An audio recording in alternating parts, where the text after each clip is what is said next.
Hello students, CS level chemistry chapter is atomic structure, lecture number 4। आज के lecture में हम ये स्टडी करेंगे कि what is extra nuclear part. Extra nuclear part में कौन सा सब एटॉमिक पार्टिकल्स होते हैं और एक्स्ट्रा न्यूक्लियर पार्ट में कितने सब पार्ट्स होते हैं। तो सबसे पहली बात जो आपको पता होनी चाहिए, extra nuclear part it is the area और region around the nucleus of an atom.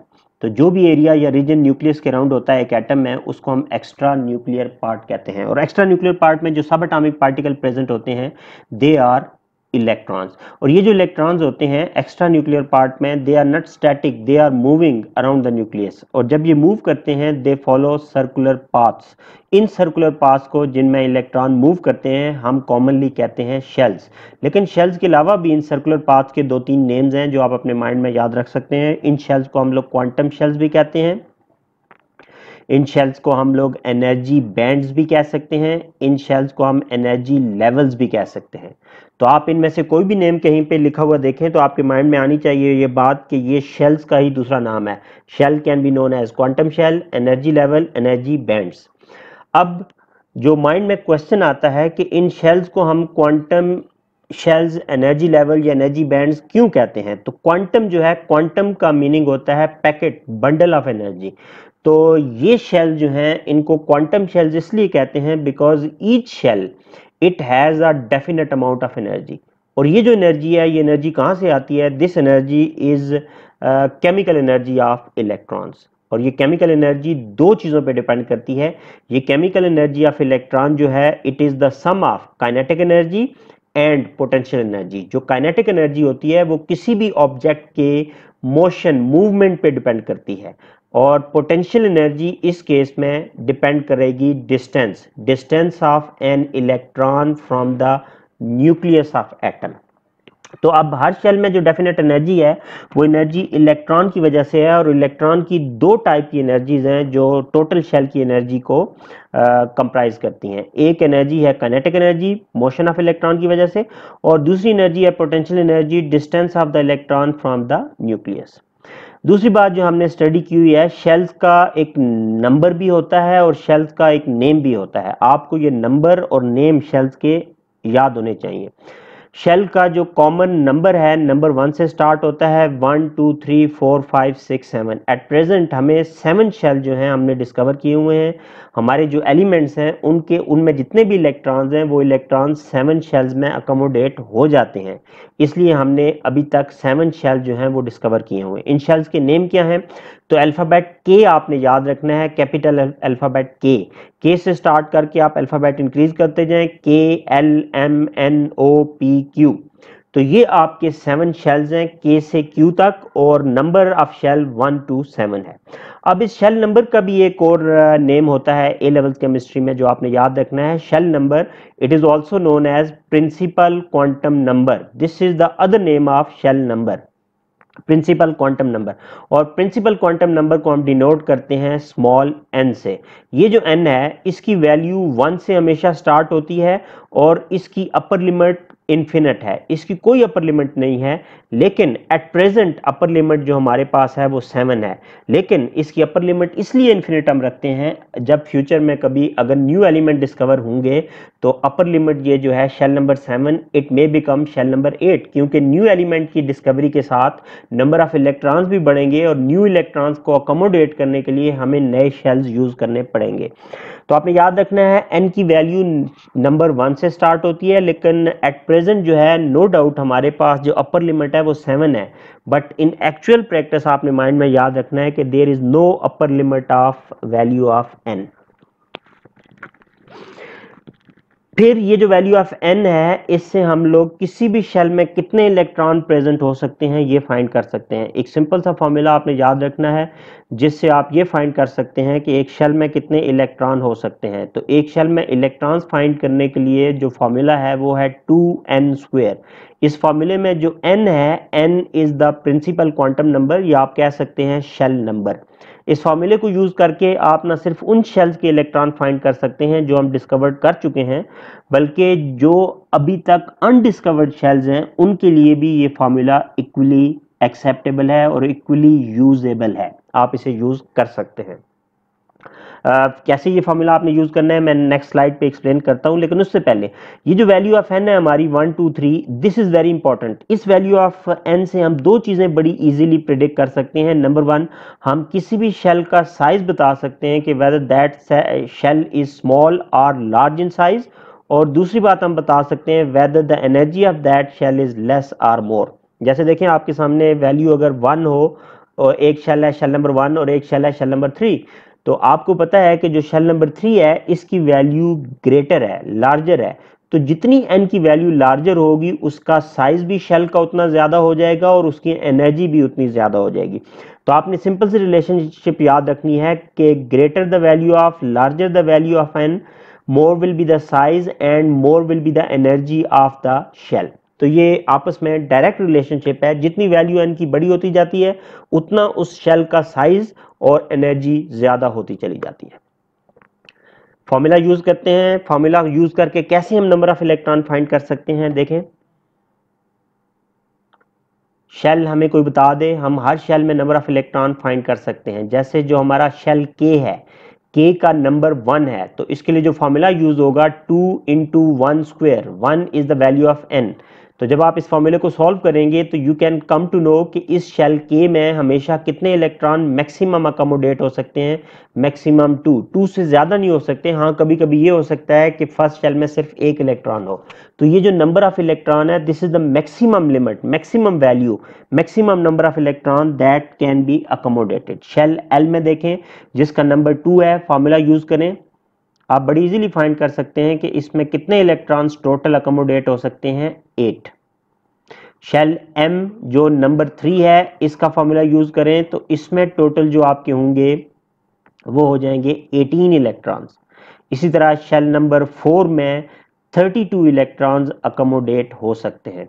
आप अगर इसी फॉर्मूला को यूज करें, आप किसी भी शेल के लिए इलेक्ट्रॉन फाइंड कर सकते हैं। जैसे अगर मैं कहूं what will be the number of electrons that could be accommodated when shell number 10 will be discovered, तो शेल नंबर 10 के लिए मैं बेसिकली नंबर ऑफ इलेक्ट्रॉन्स आपको फाइंड करने को कह रहा हूं।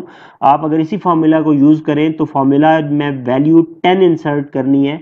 जब आप 10 इंसर्ट करेंगे तो 2 इंटू 10 पावर 2, 10 स्क्वेयर, तो 10 स्क्वेयर इज 100 इंटू 2, 200। तो इसका मतलब है शेल नंबर 10 में टोटल 200 इलेक्ट्रॉन अकोमोडेट हो सकते हैं। तो ये फार्मूला बड़ा हेल्पफुल है। आप इस सिंपल फार्मूले से किसी भी शेल में कितने इलेक्ट्रॉन अकोमोडेट हो सकते हैं वो फाइंड कर सकते हैं। मूविंग ऑन, ये तो पहली बात होगी कि एक जो एक्स्ट्रा न्यूक्लियर पार्ट है उसके अंदर एक सब पार्ट हो गया शेल। शेल क्या है? Shell is a group of electron. जितने भी इलेक्ट्रॉन्स हैं उन सारों को मिला के हम एक शेल का नेम देते हैं। Now what happens within a shell? Shell के अंदर क्या होता है? शेल के अंदर ये जितने भी इलेक्ट्रॉन्स हैं इन्होंने छोटे छोटे ग्रुप्स बनाए होते हैं। Electrons are present in small groups. वो जो स्मॉल ग्रुप्स ऑफ इलेक्ट्रॉन्स हैं उनके लिए हमने एक और केमिकल टर्म, एक और केमिकल वर्ड याद रखना है, उसको हम कहते हैं सब शेल और सब एनर्जी लेवल। तो सब शेल या सब एनर्जी लेवल के नेम से घबराने की जरूरत नहीं है। आपके माइंड में सिर्फ ये होना चाहिए sub shell means small group of electrons. और शेल जैसे मैंने आपको बताया एट प्रेजेंट हमने 7 शेल्स डिस्कवर किए हुए हैं। इसी तरह कितने सब शेल्स हो सकते हैं जो आपने याद रखने हैं। तो देखें किसी भी एक शेल में कितने सब शेल हो सकते हैं। सब शेल का मैं फिर बता रहा हूं, सब शेल का मीनिंग होगा कितने स्मॉल ग्रुप ऑफ इलेक्ट्रॉन्स हो सकते हैं। तो नंबर ऑफ सब शेल आपने जब भी फाइंड करना है, number of sub shells it is always equal to shell number और प्रिंसिपल क्वांटम नंबर। तो सिंपल सा फॉर्मूला है, यानी कि जो शेल का नंबर होगा उतने उसमें स्मॉल ग्रुप्स होंगे इलेक्ट्रॉन्स के, उतने उसमें सब शेल्स होंगे। जैसे देखिए ऊपर शेल के है, के का नंबर 1 है, तो इसका मतलब है दो इलेक्ट्रॉन जो के हैं उन्होंने एक ही ग्रुप में एक ही ग्रुप बनाया हुआ है। शेल एल में 8 इलेक्ट्रॉन्स हैं टोटल, लेकिन वो कितने ग्रुप्स में होंगे? 2 ग्रुप्स में। क्यों? क्योंकि शेल नंबर 2 है। एम में 18 इलेक्ट्रॉन्स हैं, लेकिन उसमें कितने ग्रुप्स होंगे? उसमें 3 ग्रुप्स होंगे क्योंकि उसका शेल नंबर 3 है। और लाइकवाइज शेल एन में 4 स्मॉल ग्रुप ऑफ इलेक्ट्रॉन्स होंगे। तो अब आपने बात याद रखनी है कि number of sub shell, sub shell का मतलब है स्मॉल ग्रुप ऑफ इलेक्ट्रॉन। तो एक शेल में कितने सब शेल हो सकते हैं? जो उस शेल का नंबर है उतने उसमें स्मॉल ग्रुप ऑफ इलेक्ट्रॉन हो सकते हैं। देखिए मैं इसको फर्दर एक्सप्लेन कर देता हूं। अगर हमारे पास शेल के हो, K का नंबर 1 है, K में 2 इलेक्ट्रॉन है, तो इसका मतलब है जो शेल का नंबर है इस उतने ही उसमें सब शेल होंगे। शेल K में कितने सब शेल होंगे? शेल K में एक ही सब शेल होगा। वो सब शेल जिसमें कितने इलेक्ट्रॉन्स हो सकते हैं? जिसमें 2 इलेक्ट्रॉन्स होंगे, क्योंकि शेल K में सिर्फ 2 इलेक्ट्रॉन होते हैं। इसका मतलब क्या हुआ? इसका मतलब हुआ कि शेल K में एक ही सब शेल है, that can have maximum 2 electron. इसका मतलब है कि एक ऐसा सब शेल होता है जो हर शेल में है, उस सब शेल में कितने इलेक्ट्रॉन्स मैक्सिमम अकोमोडेट हो सकते हैं? 2। और इस सब शेल को हमने नाम दिया हुआ है small s। This is s, small s आपने लिखना है। s की पावर आप देखें 2 इंडिकेट करता है कि s is a sub shell that can contain maximum 2 electron, जिसमें मैक्सिमम 2 इलेक्ट्रॉन हो सकते हैं, 2 से कम हो सकते हैं। कभी आप देखेंगे s में लिखा होगा s1, लेकिन ये आप कभी भी नहीं देखेंगे कि s में 2 से ज्यादा नंबर लिखा हो। अब इस चीज को आपने अपने माइंड में रखना है कि s सब शेल हर शेल में होता है। इसका मतलब है हर शेल का जो पहला स्मॉल ग्रुप ऑफ इलेक्ट्रॉन्स होता है उसमें 2 इलेक्ट्रॉन्स अकोमोडेट हो सकते हैं। देखें, शेल m की बात करते हैं, शेल l की बात करते हैं, l का नंबर 2 है, शेल l में 8 इलेक्ट्रॉन्स होते हैं। तो इसका मतलब क्या हुआ? शेल l के 8 इलेक्ट्रॉन्स कितने स्मॉल ग्रुप्स में डिवाइड होंगे? 2 में। 2 में से पहले ग्रुप में कितने इलेक्ट्रॉन होंगे?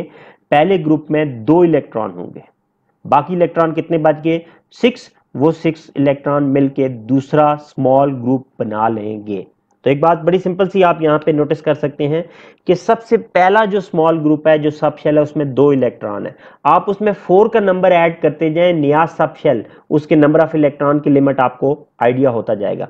जैसे देखें, पहले सब शेल में 2 इलेक्ट्रॉन है, 4 ऐड किया 6 हो गए। इसका मतलब है सेकेंड सब शेल में 6 इलेक्ट्रॉन, थर्ड सब शेल में कितने इलेक्ट्रॉन्स हो जाएंगे? 10, फोर्थ सब शेल में 14, फिफ्थ में 18। तो 4 का डिफरेंस है। आप इस डिफरेंस से सब शेल में नंबर ऑफ इलेक्ट्रॉन्स बड़े इजीली याद रख सकते हैं। अब सब शेल जिसमें 2 इलेक्ट्रॉन हो सकते हैं उसका नाम तो हमें पता है, s होता है। जिस सब शेल में मैक्सिमम 6 इलेक्ट्रॉन अकोमोडेट हो सकते हैं उसका नेम है स्मॉल p। तो अब s हर सब शेल में s सब शेल हर शेल में होगा, p sub shell shell l से स्टार्ट होता है। अब आप देखें, एटलीस्ट अगर मैं आपको शेल m दूं, इसमें 18 इलेक्ट्रॉन्स होते हैं। आप मुझे एटलीस्ट ये बता सकते हैं कि शेल m में कितने सब शेल्स होंगे, कितने स्मॉल ग्रुप्स में इलेक्ट्रॉन डिवाइड होंगे? 3 में। 3 में जो डिवीजन होगी तो पहले ग्रुप में कितने इलेक्ट्रॉन होंगे? 2, दूसरे में 6, तीसरे में 10। अब पहले 2 ग्रुप्स का नाम आपको पता चल गया है। जब भी किसी सब शेल में 2 इलेक्ट्रॉन हो उसका नेम हमेशा s होगा, 6 इलेक्ट्रॉन हो नेम हमेशा p होगा, 10 इलेक्ट्रॉन्स हो तो नेम हमेशा d होगा। एक और एग्जांपल कर लेते हैं, शेल 4 n 4, इसमें 32 इलेक्ट्रॉन्स हैं। डिवीजन देखें क्या होगा? 2, 6, 10 एंड 14। अब इसमें क्या होगा? पहले 3 के तो आपको नेम आ गए हैं। पहला सब शेल हमेशा s, 6 वाला p, 10 वाला d और 14 वाला f। ये जो 14 वाला सब शेल f है, और इसके अलावा भी एक सब शेल डिस्कवर हो गया है g, जिसमें 18 इलेक्ट्रॉन हो सकते हैं। ये 2 सब शेल हमारे सिलेबस में नहीं है। ए लेवल्स AS और A2 में हमने S सब शेल P और सब शेल D, ये 3 सब शेल सिर्फ स्टडी करने हैं। तो आपने याद रखना है F आपके सिलेबस में नहीं है, आपने सिर्फ ये 3 सब शेल फोकस करने हैं। तो अब आप देखिए, मैंने एक चीज आपको स्टार्ट किया जो हमने ओ लेवल्स में स्टडी किया हुआ था, एलिमेंट्री क्लासेस में आपने स्टडी किया हुआ था, electrons are present into shells. मैंने आपको शेल्स के बता दिए, 7 शेल्स होते हैं, उनके नेम्स क्या हैं, शेल के अंदर क्या होता है वो भी इंफॉर्मेशन अब आपको पता चल गई। शेल के अंदर सब शेल होते हैं और 3 सब शेल हैं जो आपने याद रखने हैं, SPD। अगली बात जो आपने याद रखनी है, सब शेल के अंदर क्या होता है। तो सब शेल के अंदर जो इलेक्ट्रॉन्स होते हैं, they are present in the form of pair. They are present in the form of pair, a pair of 2 electrons। तो वो जो इलेक्ट्रॉन पेयर फॉर्म में प्रेजेंट होते हैं, उस पेयर ऑफ इलेक्ट्रॉन्स को हम कहते हैं ऑर्बिटल। तो ये एक और नई टर्म आ गई, इससे भी घबराने की जरूरत नहीं है। आपने अपने माइंड में ऑर्बिटल का सिंपल मीनिंग याद रखना है। Orbital means pair of electron. अगर आप बुक्स वगैरह को देखें, बुक में जो डेफिनेशन लिखी होती है ऑर्बिटल की, इट इज द एरिया और region around the nucleus where probability of finding an electron is maximum। area or region around the nucleus where probability of finding an electron is maximum। लेकिन आप simple word में याद रखें, orbital is a pair of two electrons, it is a pair of two electrons. अब orbital भी हमने find करनी है, जैसे हमने सब शेल फाइंड किए हैं। ऑर्बिटल फाइंड करने का भी बहुत सिंपल सा मेथड है। ऑर्बिटल आप कैसे फाइंड कर सकते हैं? Number of orbitals in a shell is equal to 2n square divided by 2। This is the formula to find number of orbitals in a shell. जैसे आप देखें शेल नंबर 2, तो आप वैल्यू पुट करें 2 इंटू 2 स्क्वायर डिवाइडेड बाय 2, तो आपको पता चल जाएगा शेल नंबर 2 में कितने ऑर्बिटल्स होंगे। मैं फिर बता रहा हूं, ऑर्बिटल का मीनिंग आपने माइंड में रखना है। ऑर्बिटल मींस पेयर, या आप इस फॉर्मूला को सिंप्लीफाइड करके भी याद रख सकते हैं। सिंप्लीफाइड फॉर्म इस फॉर्मूला की है n स्क्वायर। तो इसका मतलब है, मैंने आपको शेल L कहा था, L में कितने पेयर्स होंगे, तो आप सिंपल 2 का स्क्वायर कर लें। 2 का स्क्वायर 4, तो L में कितने इलेक्ट्रॉन्स होते हैं? 8, तो 8 इलेक्ट्रॉन्स के कितने पेयर बन गए? 4। तो इसका मतलब है हम number of orbital simple pair of electron से एट्रीब्यूट करेंगे और सिंपल आप फॉर्मूला यूज कर सकते हैं n स्क्वायर। अब इस चीज को सामने रख के आप बड़ी इजीली गैस कर सकते हैं। अगर आपको subshell S, subshell P, subshell D के बारे में पूछा जाए कितने ऑर्बिटल होंगे सबशेल S में, तो आपने देखना उसमें इलेक्ट्रॉन्स कितने हैं। उन इलेक्ट्रॉन को 2 से डिवाइड कर देना है ताकि उसके पेयर्स हमें पता चल जाए। S में 2 इलेक्ट्रॉन हो सकते हैं, तो इसका मतलब है S can have how many orbital? S can have 1 orbital only.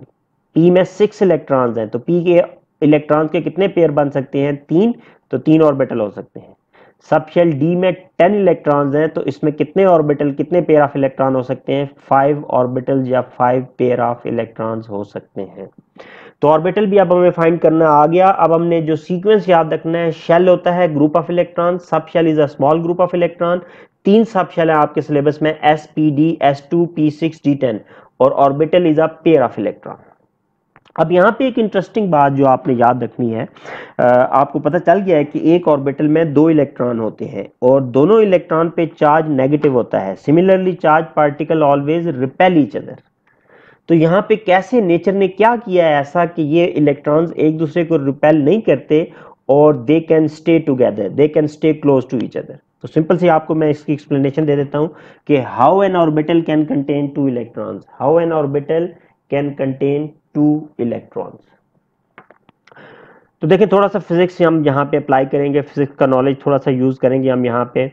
तो एक बात जो आपको आइडिया है, फिजिक्स में 2 कॉमन फील्ड जो आप स्टडी करते हैं, एक फील्ड होता है इलेक्ट्रिक फील्ड, एक होता है magnetic field.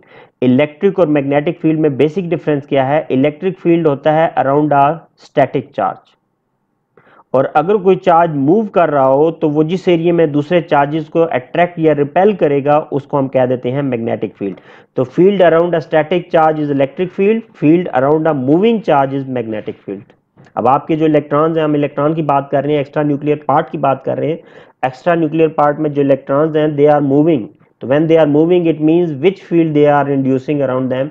They are inducing magnetic field. तो आप इस बेस पे याद रख सकते हैं कि जो हमारे इलेक्ट्रॉन्स हैं they are tiny magnets. Electrons are tiny magnet because due to the movement of this charge particle magnetic field are induced.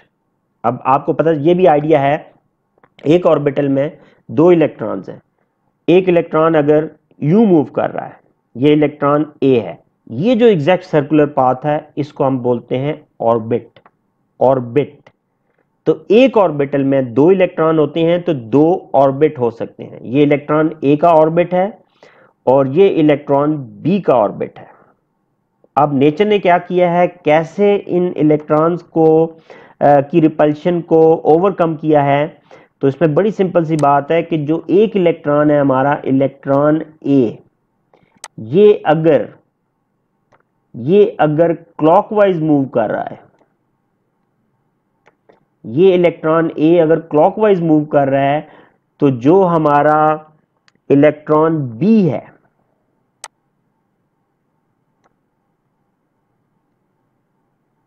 It is moving anti clockwise.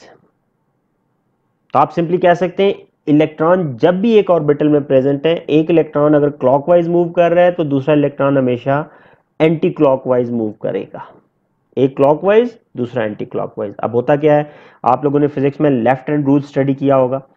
अब अगर आपको exact left hand rule apply नहीं भी करना आता, no problem, लेकिन अगर हम लेफ्ट हैंड रूल अप्लाई करें तो क्या होगा, एक इलेक्ट्रॉन जिसकी डायरेक्शन अगर क्लॉकवाइज है, अगर उसकी मैग्नेटिक लाइंस की डायरेक्शन डाउनवर्ड होगी, तो दूसरा इलेक्ट्रॉन जब वो एंटी क्लॉकवाइज मूव कर रहा है, तो एंटी क्लॉकवाइज मूव करते हुए उसकी मैग्नेटिक लाइन की डायरेक्शन अपोजिट हो जाएगी। इसका मतलब क्या हुआ, दोनों इलेक्ट्रॉन के जो मैग्नेटिक फील्ड इंड्यूस होते हैं वो एक दूसरे को कैंसिल कर देते हैं, जिसकी वजह से they do not repel each other, they can stay together. तो अब आपने याद रखना है, दो चार्ज पार्टिकल एक दूसरे के करीब रह सकते हैं। How two charge particle, similarly charge particle they can stay close to each other without repulsion by having opposite spin, by having opposite spin. Two similarly charged particle can avoid repulsion between them. तो आज के lecture को अगर हम conclude करें तो simple एक आधे मिनट में आप इस लेक्चर को रिवाइज कर सकते हैं। आज के लेक्चर के जो इंपॉर्टेंट पॉइंट्स हैं मैं एक दफा क्विकली दोबारा बता देता हूं। आपने याद रखना है, एक्स्ट्रा न्यूक्लियर पार्ट में शेल होता है, सब शेल होता है, ऑर्बिटल होता है, ऑर्बिट होता है।